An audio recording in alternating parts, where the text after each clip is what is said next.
Chapter 2, Sidetracked. Of all the Peters sisters, and there were 7 of them besides the 2 brothers, Alice Peters showed the most promise. Her mother was a fat, stern woman who took her Christianity very, very seriously, thank you, and she was thrilled when Alice packed off for Bible school in New Jersey.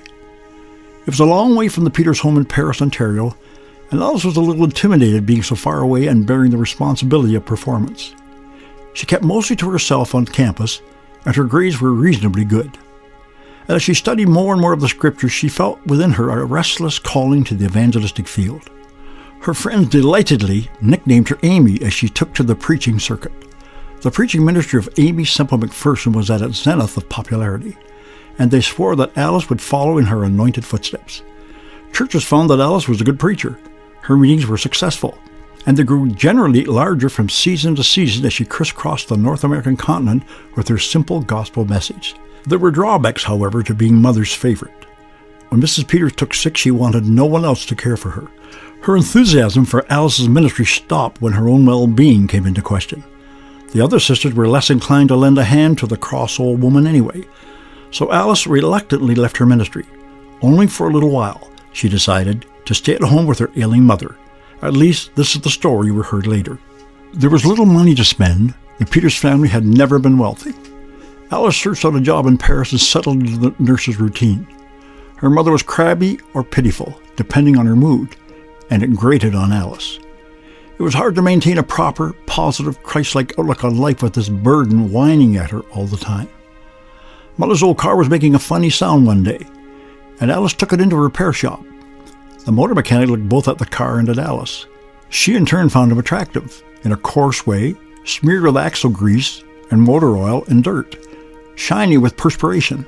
His name was Bob Wick, a fun-loving socializer, the worldly-wise gentleman in every sense.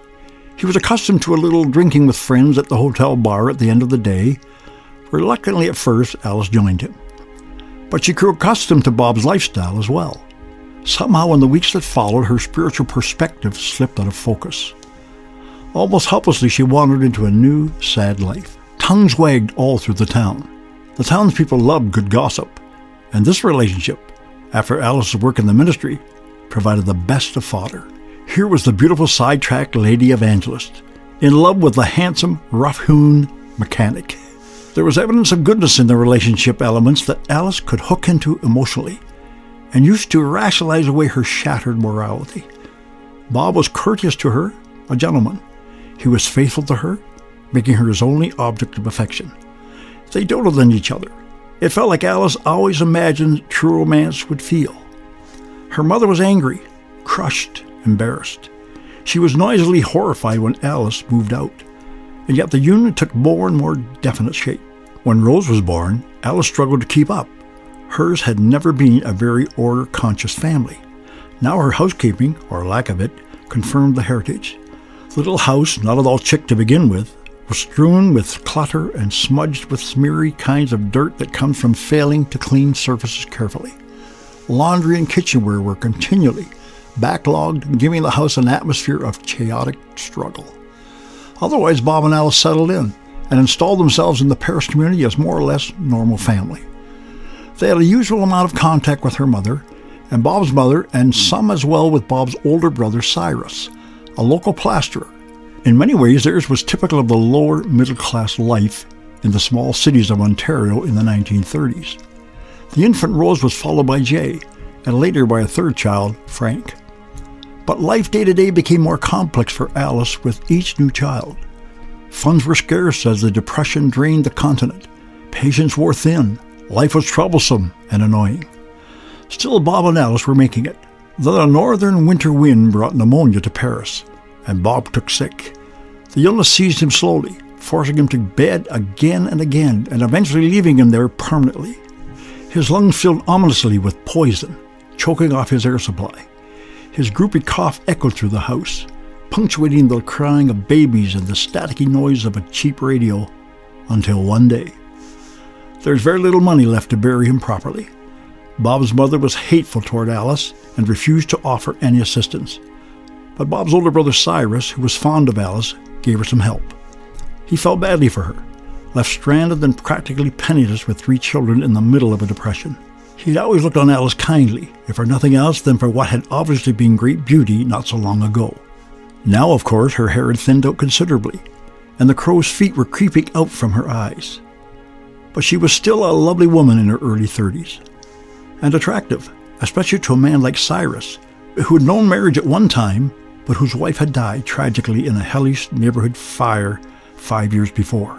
Cyrus had never had children, but he had wanted them. Now at 50, he felt that the opportunity for fatherhood might have passed him by.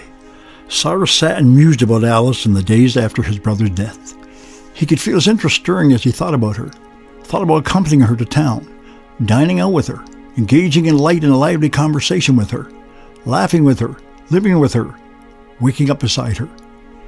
In the earliest days of Alice's widowhood, Cyrus gladly provided the necessary tower of strength in her life. He tried to be as present as possible, filling in the emotional gaps as they became evident. She needed someone to talk to, someone more than at other times. She needed someone to listen to, where there had been someone for so long. She needed direction and comfort and support. And Cyrus provided all of that for her, willingly in the days and weeks after the funeral. At each turn, as he sensed her relying on him, he warmed up more to the idea of making her his own. And likewise, he felt more and more confident that she would indeed accept the notion. Look at her. She's smothered in children and housekeeping and financial need. A successful businessman in the community could solve most of her problems in a single stroke of the judge's pen. And he, Cyrus, he could feel the old youthful urges blossoming up again inside him.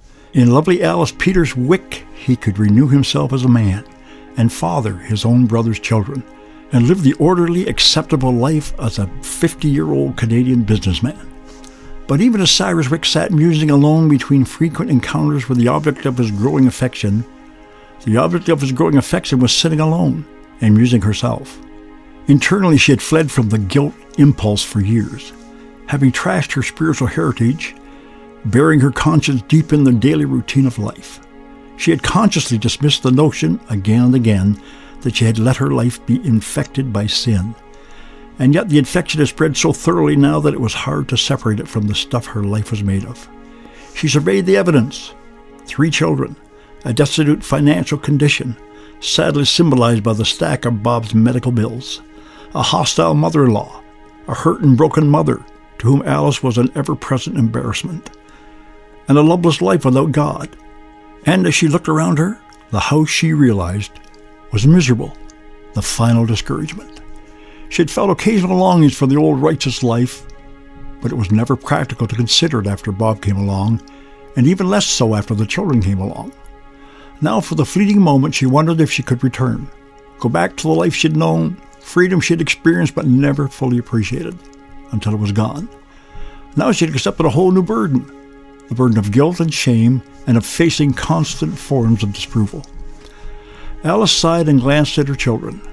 They were the source of multiple pressures in her life. Besides mothering them, she was now being harassed by provincial authorities to provide for them more adequately or risk court action. And besides the dark cloud of personal guilt, no matter how she tried to mask it, would always be hers to live under. And so ultimately, what was the point of trying to go back? She could never really make it right, she told herself. It was already too wrong. She could tell Cyrus Wick was going to make her an offer. She wanted to resist, to fall back and regroup and take God by the hand once again and live an upright life. She wrestled inside with the conflict. But Cyrus was so much security and good cheer. He was so much practical good sense. It was hard not to put her arms around him in tender moments when he was being so kind and patient with her. The conflict within her was not resolved by the time Cyrus finally asked her to marry him. It was tempting to accept for all the obvious reasons, even though he was 20 years her senior.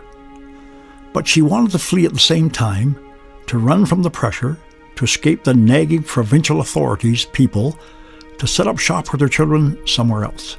Some place where the past could be left far behind.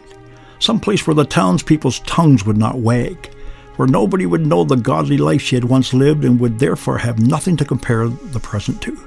Where she could tell a single, elaborate lie about her past and be done with it all. People said there were a few more jobs available in the States than in Canada, Michigan was only a few hours away. She had 2 sisters in Flint. She could leave the children with her mother and spend a few weeks looking for work there. She could stake a new claim on life and bring the children after her and begin again, fresh and new, and for all practical purposes, clean. Cyrus did not anticipate rejection. He had spent hours and days imagining Alice's tender, timid response. Maybe she would even hesitate and want some time to think about it, in a thoroughly charming and feminine way. But he never foresaw the rejection. He was unprepared for what she said. It stung when he heard it. He roared silently inside, like a wounded lion, equally angry and hurt. It was unconscionable that she would ever turn him down.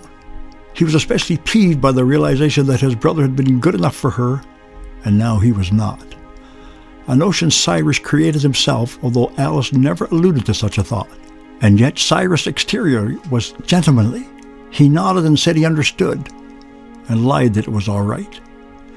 As she drove out of town with trunks he had helped her to pack, he was smoldering inside, the snubbed lover.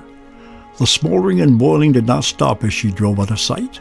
Cyrus continued to feed it by reciting the grating scenes in his mind, the vulnerable times, the tender times when he had helped her and encouraged her, and then the ripping moment when she so casually explained that no, she couldn't marry him. Every time he rehearsed the scenes, he grew more and more furious with her. He had a great capacity for kindness.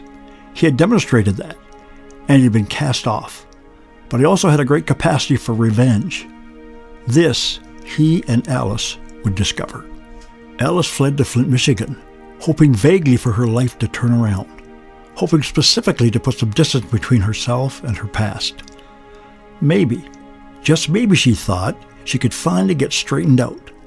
Maybe a spiritual renewal would magically happen to her in a new environment, and she would suddenly begin living the kind of Christian life she knew was right. But her spiritual roots had long ago been pulled up. She was far removed from the foundation of Scripture that had once been the building block of her evangelistic ministry. Now there was no bedrock in her life, only running, fleeing, searching. In Flint, one company making machine parts had survived the collapse of all other machine parts companies. Irving Machine Parts was hiring temporary and part-time help, a far cry from most of the surviving businesses of the day, where no help wanted signs hung like tombstones outside front doors. Alice was hired there. The men on the job rarely found a good-looking woman working in the factory. She was the rare exception, and they gave her the appropriate amount of attention, which she thrived on day by day, smiling prettily or coyly or shyly, depending on the whim of the moment. There was one man in particular who caught Alice's eye. He worked near her in the factory. It only took him a couple of days to make a strong point of speaking to her. He was good-looking, with a strong square jaw and prominent cheekbones, a healthy, ruddy-faced man with a keen sense of humor. His name was Maury Blair. She liked him. They went to dinner a few times. Alice never mentioned her children back in Paris. She never mentioned Cyrus, left behind to stew. She did say she had been married and that her husband died of pneumonia.